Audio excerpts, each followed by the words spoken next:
ನಮಸ್ಕಾರ ಸ್ನೇಹಿತರೆ, ವೀಣಾ ಅಡುಗೆಗೆ ಸ್ವಾಗತ. ಚಿಕನ್ ಗ್ರೇವಿ ರೊಟ್ಟಿ, ಚಪಾತಿ, ಮುದ್ದೆ, ಅನ್ನಕ್ಕೆ ಎಲ್ಲದಕ್ಕೂ ತುಂಬ ರುಚಿಯಾಗಿರುತ್ತೆ. ಹಾಗೆ ತುಂಬ ಸುಲಭವಾಗಿ ಮಾಡ್ಕೋಬೋದು. ಹೇಗೆ ಮಾಡೋದು ಅಂತ ನೋಡ್ಕೊಳ್ಳೋಣ ಬನ್ನಿ. ಅದಕ್ಕಿಂತ ಮೊದಲು ವೀಣಾ ಅಡುಗೆ ಚಾನಲ್ನ ಪ್ಲೀಸ್ ಸಬ್ಸ್ಕ್ರೈಬ್ ಮಾಡ್ಕೊಳ್ಳಿ, ಹಾಗೆ ಬೆಲ್ ಬಟನ್ನ ಕ್ಲಿಕ್ ಮಾಡ್ಕೊಳ್ಳಿ. ಹೀಗೆ ಮಾಡೋದ್ರಿಂದ ನಾನು ಹಾಕೋ ವಿಡಿಯೋನ ನೀವೇ ಮೊದಲಿಗೆ ನೋಡ್ಕೋಬೋದು.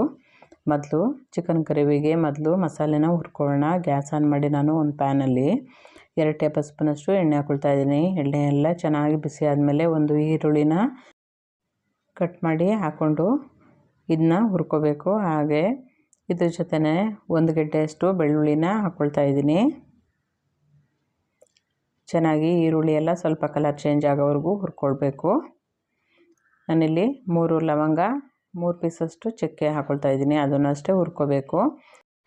ಖಾರಕ್ಕೆ 6 ಬ್ಯಾಡಗೆ ಮೆಣಸಿನ್ಕಾಯಿ, 6 ಗುಂಟು ಮೆಣಸಿನ್ಕಾಯಿನ ಹಾಕ್ತಾಯಿದ್ದೀನಿ.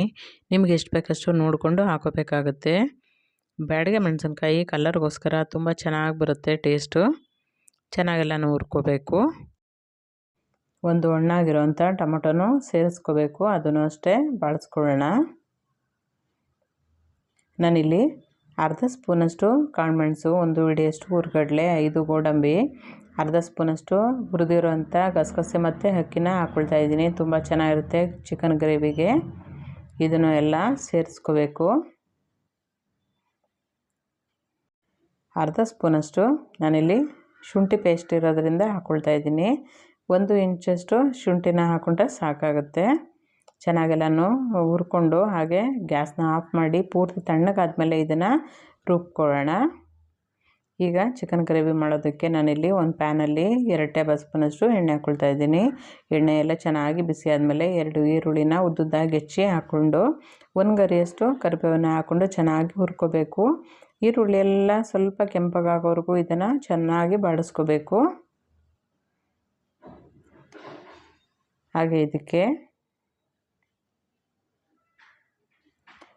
ಅರ್ಧ ಹಿಡಿಯಷ್ಟು ಮೆಂತ್ಯ ಸೊಪ್ಪನ್ನ ಹಾಕೋತಾ ಇದ್ದೀನಿ.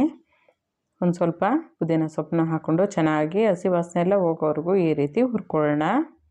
ನಾನಿಲ್ಲಿ 1 kgಯಷ್ಟು ಚಿಕನ್ಗೆ ಚೆನ್ನಾಗಿ ತೊಳ್ಕೊಂಡು ಉಪ್ಪು, ಖಾರ ಹಾಗೆ ಸ್ವಲ್ಪ ಅರಿಶಿನ ಹಾಕ್ಬಿಟ್ಟು ಒಂದು ಅರ್ಧ ಗಂಟೆ ಕಾಲ ಕಲಿಸ್ಬಿಟ್ಟು ನೆನೆಸಿ ಇಟ್ಕೊಂಡಿದ್ದೀನಿ. ತುಂಬ ಚೆನ್ನಾಗಿರುತ್ತೆ ಚಿಕನ್ ಗ್ರೇವಿ. ಈ ರೀತಿ ಚಿಕನ್ಗೆ ಉಪ್ಪು, ಖಾರ ಎಲ್ಲ ಹಾಕಿ ನೆನೆಸಿ ಮಾಡೋದ್ರಿಂದ ತುಂಬ ರುಚಿಯಾಗಿ ಬರುತ್ತೆ. ಚೆನ್ನಾಗಿ ನೆಂದಿರೋದ್ರಿಂದ ಚೆನ್ನಾಗಿ ಚಿಕನಲ್ಲೂ ನೀರು ಬಿಡೋದ್ರಿಂದ ಈ ರೀತಿ ಚೆನ್ನಾಗಿ ಹುರ್ಕೋಬೇಕು. ನೀರೆಲ್ಲ ಚೆನ್ನಾಗಿ ಹೀರ್ಕೋಬೇಕು. ಅಲ್ಲಿವರೆಗೂ ಇದನ್ನು ಹುರ್ಕೋಬೇಕು. ಈಗ ಚೆನ್ನಾಗಿ ಹುರಿದಿರೋದ್ರಿಂದ ರುಬ್ಬಿಟ್ಕೊಂಡಿರೋಂಥ ಮಸಾಲೆನ ಸೇರಿಸ್ಕೋಬೇಕು.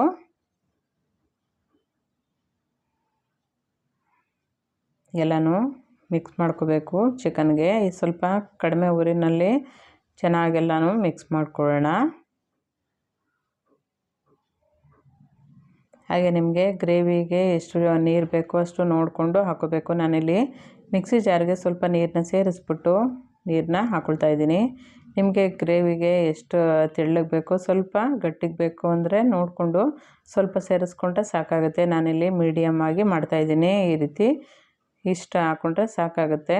ಚೆನ್ನಾಗೆಲ್ಲನೂ ಒಂದು ಸಲ ಮಿಕ್ಸ್ ಮಾಡ್ಕೊಂಡಾದ್ಮೇಲೆ ರುಚಿಗೆ ತಕ್ಕಷ್ಟು ಕಲ್ಲುಪ್ಪನ್ನ ಹಾಕ್ಕೊಂಡು ಚೆನ್ನಾಗೆಲ್ಲನೂ ಒಂದು ಸಲ ಮಿಕ್ಸ್ ಮಾಡ್ಕೋಬೇಕು. ನೋಡಿಕೊಂಡು ನಿಮಗೆ ನೀರನ್ನ ಬೇಕಾದರೆ ಸೇರಿಸ್ಕೋಬೋದು. ನಾನಿಲ್ಲಿ ನೀರನ್ನ ಸೇರಿಸಿಲ್ಲ, ಗಟ್ಟಿಯಾಗೆ ಮಾಡ್ಕೊಂಡಿದ್ದೀನಿ. ಹಾಗೆ ಚಿಕ್ಕದಾಗಿ ಕಟ್ ಮಾಡಿರೋಂಥ ಕೊತ್ತಂಬರಿ ಸೊಪ್ಪನ್ನ ಹಾಕ್ಕೊಂಡು ಚೆನ್ನಾಗೆಲ್ಲನೂ ಒಂದು ಸಲ ಮಿಕ್ಸ್ ಮಾಡಿಕೊಂಡು ಒಂದು ಪ್ಲೇಟ್ ಮುಚ್ಚಿ ಹಾಗೆ ಬೇಯಿಸ್ತಾ ಇದ್ದೀನಿ. ಬೆಂದಿದೆಯಾ ಅಂತ ನೋಡ್ಕೋಬೇಕು. 1-2 ಸಾರಿ ಮಿಕ್ಸ್ ಮಾಡ್ಕೋಬೇಕಾಗತ್ತೆ. ಇದಕ್ಕೆ ಇನ್ನು ಸ್ವಲ್ಪ ಕೊತ್ತಂಬರಿ ಸೊಪ್ಪು, ಕರಿಬೇವಿನ ಸೊಪ್ಪು ಹಾಕ್ಕೊಂಡ್ರೆ ನೋಡ್ತಾ ಇರ್ಬೋದು ಎಷ್ಟು ಸೂಪರಾಗಿ ಬಂದಿದೆ ಚಿಕನ್ ಗ್ರೇವಿ. ಈ ರೀತಿ ಮಾಡಿಕೊಂಡ್ರೆ ರೊಟ್ಟಿ, ಚಪಾತಿ, ಮುದ್ದೆ, ಅನ್ನಕ್ಕೆ ಹಾಗೆ ದೋಸೆ, ಇಡ್ಲಿಗೂ ಸಹ ತುಂಬ ಚೆನ್ನಾಗಿ ಎಲ್ಲದಕ್ಕೂ ಹೊಂದುತ್ತೆ. ಒಂದು ಸಲ ಟ್ರೈ ಮಾಡಿ ಸ್ನೇಹಿತರೆ. ತುಂಬ ರುಚಿಯಾಗಿರುವಂಥ ಚಿಕನ್ ಗ್ರೇವಿ ಎಲ್ಲದಕ್ಕೂ ಹೊಂದುವ ಚಿಕನ್ ಗ್ರೇವಿ ಒಂದು ಸಲ ಟ್ರೈ ಮಾಡಿ ಸ್ನೇಹಿತರೆ. ತುಂಬ ಟೇಸ್ಟಾಗಿರುತ್ತೆ. ಹಾಗೆ ತುಂಬ ಸುಲಭವಾಗಿ ಮಾಡ್ಕೋಬೋದು. ನಾನಿಲ್ಲಿ ಬಿರಿಯಾನಿ ಜೊತೆ ಮಾಡ್ಕೊಂಡಿದ್ದೆ. ಒಳ್ಳೆ ಕಾಂಬಿನೇಷನ್ ಅಂತಲೇ ಹೇಳ್ಬೋದು. ಒಂದು ಸಲ ಟ್ರೈ ಮಾಡಿ ಸ್ನೇಹಿತರೆ ಈ ರೀತಿ ಚಿಕನ್ ಗ್ರೇವಿನ. ಈ ರೆಸಿಪಿ ಇಷ್ಟ ಆಗಿದ್ರೆ ಲೈಕ್ ಮಾಡಿ, ಶೇರ್ ಮಾಡಿ, ಕಮೆಂಟ್ ಮಾಡಿ. ಹಾಗೆ ಹೊಸಬ್ರು ಯಾರು ನೋಡ್ತಾ ಇದ್ದರೆ ದಯವಿಟ್ಟು ಸಬ್ಸ್ಕ್ರೈಬ್ ಮಾಡ್ಕೊಂಡು ನೋಡಿ. ಹಾಗೆ ನೀವು ಮಾಡಿ ಹೇಗಿತ್ತು ಅಂತ ಅನಿಸಿಕೆ ಅಭಿಪ್ರಾಯಗಳನ್ನ ಕಮೆಂಟ್ ಮೂಲಕ ತಿಳಿಸಿ. ಮತ್ತಷ್ಟು ಈಸಿ ರೆಸಿಪಿಗೋಸ್ಕರ ವೀಣಾ ಅಡುಗೆ ಚಾನಲ್ನ ಪ್ಲೀಸ್ ಸಬ್ಸ್ಕ್ರೈಬ್ ಮಾಡ್ಕೊಳ್ಳಿ. Thank you.